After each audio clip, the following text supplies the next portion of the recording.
You ain't using your phone, you ain't calling a cop. Nigga, I'm the only king of the block. I'm the only black god. Motherfucker, I came to rock the spot. Why when I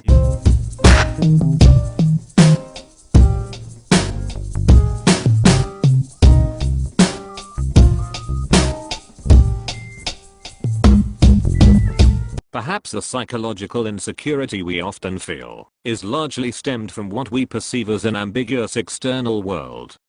Through many studies, namely social psychology and sociology, this insecurity, which seems to increase as we become increasingly aware of our ambiguous environment, has been attributed to the process of individuation. In fairness, to form a cohesive argument adopting a naturally existing individuation as a first principle, we must realize the ultimate futility of doing so.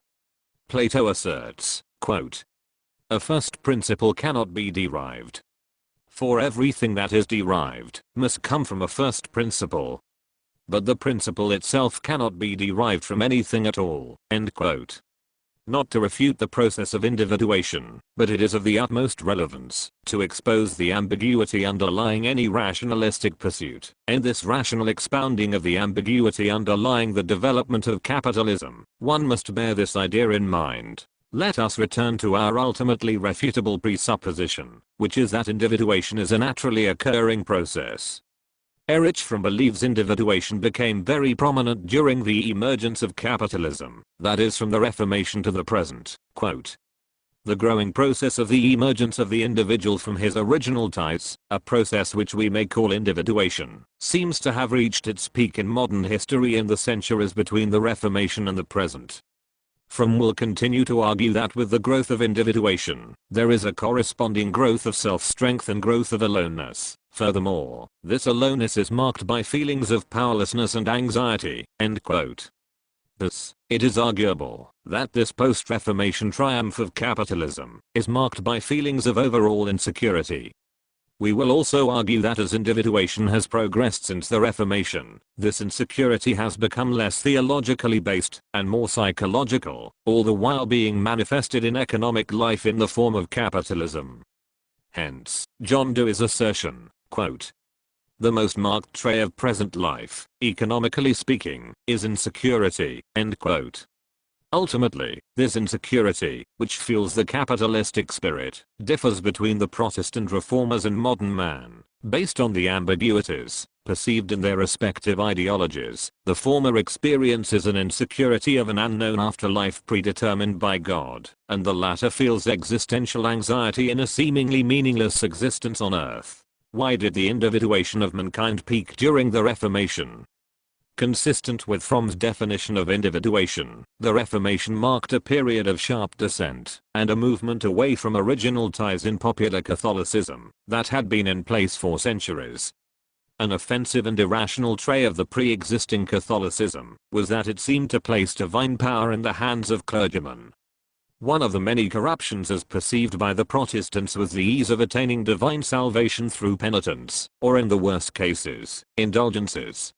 In this respect, the individuated spirit of the Protestant wished to free people of the need to be submissive to the Church in order to achieve salvation. Indeed, many Protestants, namely Calvin, argued that man's ultimate fate after death was predetermined by God. Maximum Weber makes the theological ideology explicit in citing the Westminster Confession of 1647, quote, Chapter 9, of Free Will, number 3. Man, by his fall into a state of sin, hath wholly lost all ability of will to any spiritual good accompanying salvation. Chapter 3, of God's eternal decree, number 3. By the decree of God, for the manifestation of his glory, some men and angels are predestinated unto everlasting life, and others foreordained to everlasting death. End quote. Through a growing rational perception of a corrupted church, the Protestants, in freeing man from the ties of the church, created a new Frommian ambiguity. Indeed, man was now faced with a new anxiety from a sense of powerlessness over his ultimate fate, which formerly could be determined by human effort. R. H. Tawney believes that in this new period, quote, human effort, social institutions, the world of culture, are at best irrelevant to salvation, and at worst mischievous." End quote. What is important to extract from Torney's explication is that, although good deeds were no longer relevant to salvation, bad deeds were still perceived as mischievous. In this way, sin was still definable, but good action adopted a new ambiguous limitlessness. This Protestant ambiguity transformed the need for singly definable good acts of redemption into the need for perpetual good deeds. Quote, "The God of Calvinism demanded of his believers not single good works, but a life of good works combined into a unified system." End quote. Thus, the insecurity felt by namely a Calvinist Protestant during the Reformation is entirely understandable. Indeed, the Calvinist was faced with a world where he did not know if he was going to go to heaven or hell, but presumed that sin would surely not bring him to heaven.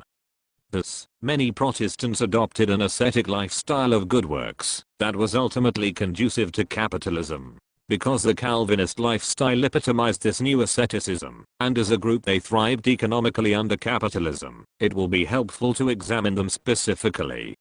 Indeed, in what ways did their newfound insecurity blend so well with this new capitalistic spirit?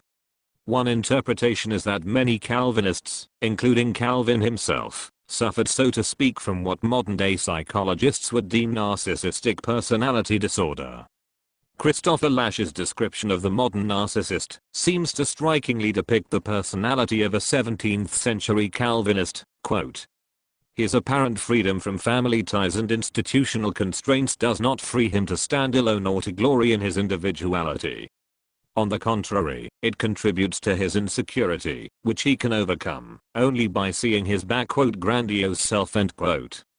In addition, Lash refers to the white Anglo-Saxon superego as what drives the narcissist to action, and not so much instinct. This supports the new rational conduct embraced by the Protestants.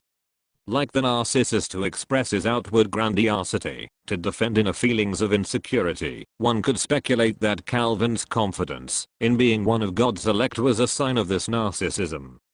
Indeed, self-confidence was a defining trait of the Calvinist. Quote, "It is held to be an absolute duty to consider oneself chosen, and to combat all doubts as temptations of the devil, since lack of self-confidence is the result of insufficient faith, hence of imperfect grace."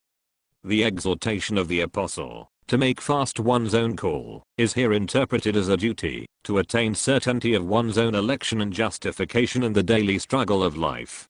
On the other hand, in order to attain that self-confidence, intense worldly activity is recommended as the most suitable means. End quote. Indeed, a narcissistic attitude was a necessary defense mechanism to handle the ambiguity